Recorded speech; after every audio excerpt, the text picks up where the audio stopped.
front row with Tim May. Thanks, Mike.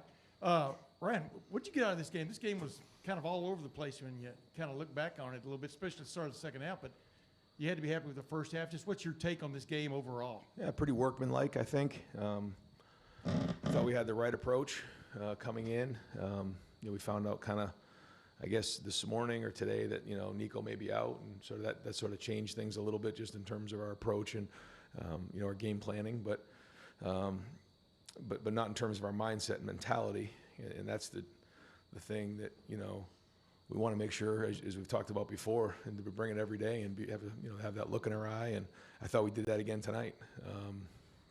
We ended up, Jeremiah, had a certain amount of plays. We felt like, we're just going to hold him, make sure that, he's at 100% here over the next week. Decided to hold Carnell this week as well. And so, gave us an opportunity to play some of the younger guys. And I thought Brandon had a lot of nice, third down catches in there. And then we got able to get the run game going. So defense played strong. And then the kickoff return was great to get, on the field. A lot of hard work was done there to get that on the field and executed. So that was good. But I think it was businesslike, workmanlike. I thought we had the right approach to it. Certainly not perfect, but that's what we need to get to, because the precision and the execution that needs to happen here, over the next couple of weeks is going to be very important. Over to the left, Rob Aller.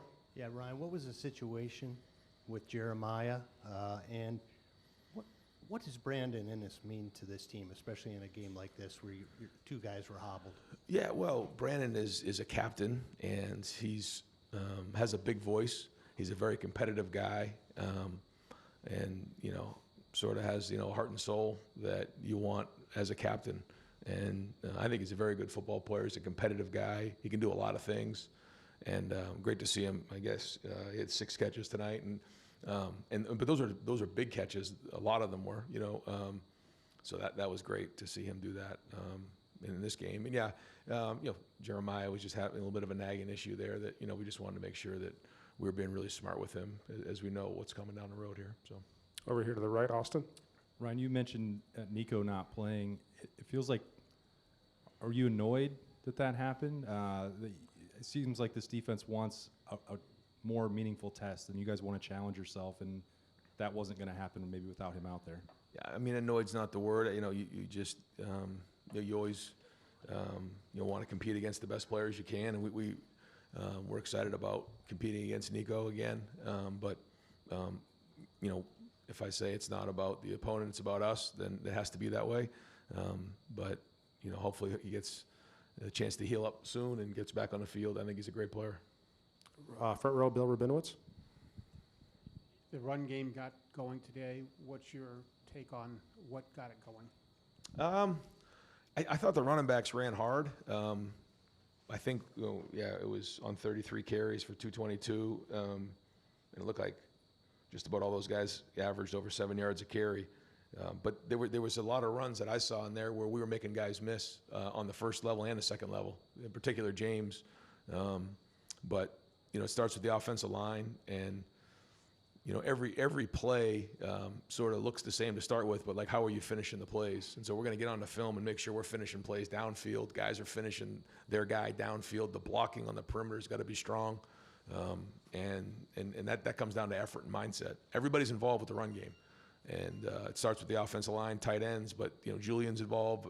But at the end of the day, it seemed to me like the running backs were getting downhill and running physical. Even I think on one of the touchdown runs by Bo, there was maybe a free hat in the hole, but that's the running game. And sometimes you got to be your own blocker, run guys over, and make them miss. That's how it works. But it was good. I mean, so I guess now looking at the last 2 weeks, we've had, just under maybe 80 runs, because what did we have last week? 40, somewhere around there. So over 70 carries the last 2 weeks, which is great. And I think the more these young backs carry the ball, the better they're going to be. I said that all along. So we're going to need them, man, with the teams we're about to play. Guys, we got Lorenzo Stiles in the back, and then we're going to come over here to Spencer. Right, first kick return for this program in 15 years. What does it mean to be able to put one of those on film that you actually can pop one if they choose to kick to you guys? Yeah, Lorenzo, you could see the speed. I mean, he was rolling, and But it takes buy-in from everybody, and we assign each special teams unit to a coach, and Nate Ebner has that group, and I thought he did a great job. First off, you have to get buy-in from the players. They have to believe that it's going to go. We haven't had many opportunities this year. We put that return in this week, and we knew we may not get that many opportunities at it. And Nate said, I really want to take a shot at this thing. And so when it was taken out a yard or two in the end zone, Lorenzo said, once I took it out, I knew I had to return it for a touchdown, so I better get running. He didn't have a choice. I agreed with him. But it's just the buy-in from everybody. That's how it works. Because all it takes is one guy. How many times have you heard a return? Well, if we just made one more block, it would have gone. And that's what it takes. So it's a mindset of guys doing their job. And when special teams can flip a game like that, certainly it makes a big difference. All right, and final question for Coach Day will be Doug Lamarese. Ryan, I think fans remember several years ago when Jackson Smith and Jigba got hurt, and it was a lingering thing, and then it wound up that he didn't play the rest of the year, and they see two talented receivers who are dealing with stuff right now. Just like, what is the process that you guys go through with players trying to figure out when to sit them, when to play them, and trying to make sure something doesn't last the rest of the season? Yeah, we rely on our medical staff, and just go with the doctors. They're the ones who know best, and then certainly the feedback that you get from the players is important as well, and just make the best decisions we can. Is there anything that you are concerned long term about Carnell or Jeremiah right now? No. All right, Coach, thank you very much. Thanks, guys. And we'll bring up Julian Sayin.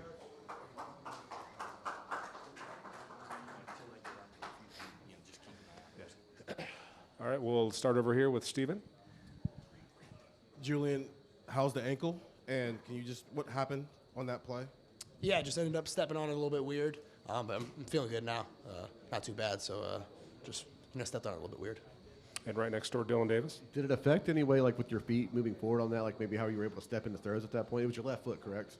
Yeah, I don't think it did. No, I was able to be able to step into all my throws with power, and I had a couple misses tonight, and just mechanically it wasn't super perfect with those, but just was able to step into all my throws.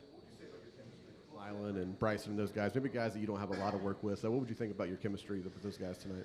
Yeah, I think those young guys stepped up in a big way, and they did a really good job. They were able to go make some plays on the outside. Mylan had that big catch on the glance, and then those guys made some great plays for us.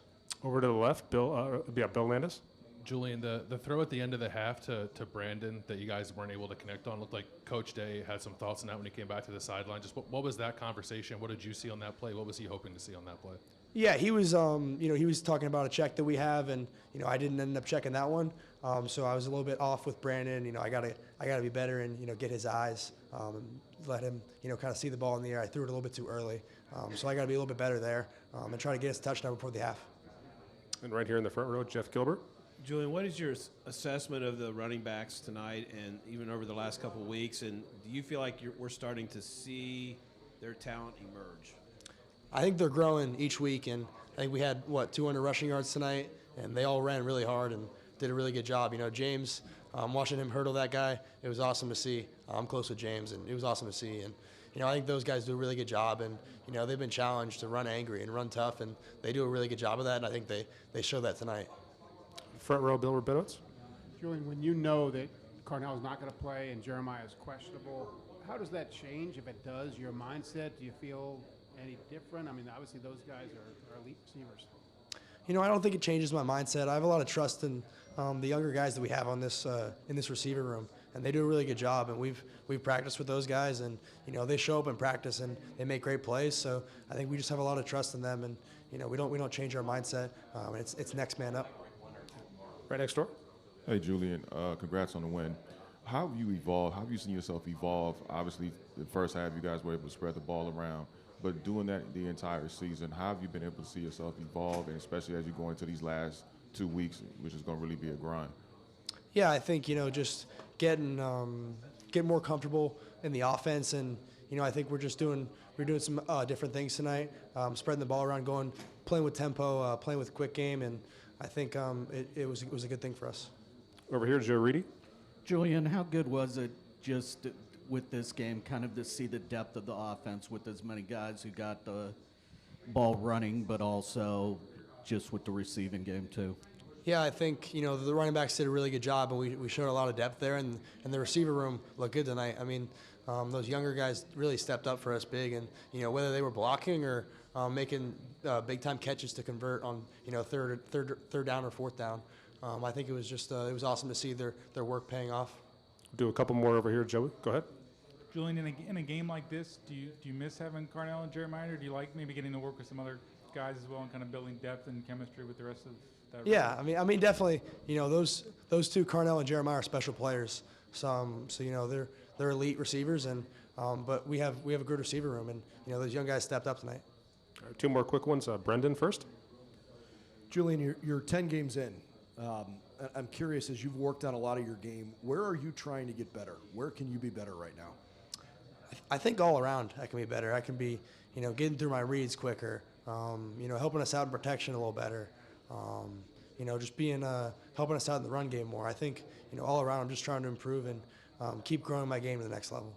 And then the final question over here, Dylan. Julian, Brandon Ennis, for all of his talent, maybe gets kind of overlooked when you have Jeremiah and Carnell. For him to have a chance to be a featured guy in this offense today, I guess, how good does that feel for you to be able to help him get that? And I guess, what does Brandon Ennis mean to your locker room, even though he maybe gets overlooked sometimes? Yeah, Brandon Ennis is a captain for us, and he shows up every day. So, we know when we get, we had a play designed for him today. We got a certain coverage, and I know he's going to win. I have a lot of faith in him, and he made a great catch on that. I think it was third or fourth down. And then they had another fourth down conversion. So I think this whole offense is a ton of belief and faith in him, and he's a captain, he's a leader for us, and he brings a lot of juice to the offense. Julian, thank you very much. Thank you. Thank you. Thanks for watching. For more NBC4, download the NBC4 streaming app. You'll get free 24/7 local programming streamed straight to your living room. Just search NBC4 Columbus on your Apple TV, Amazon Fire, Roku, or Samsung device.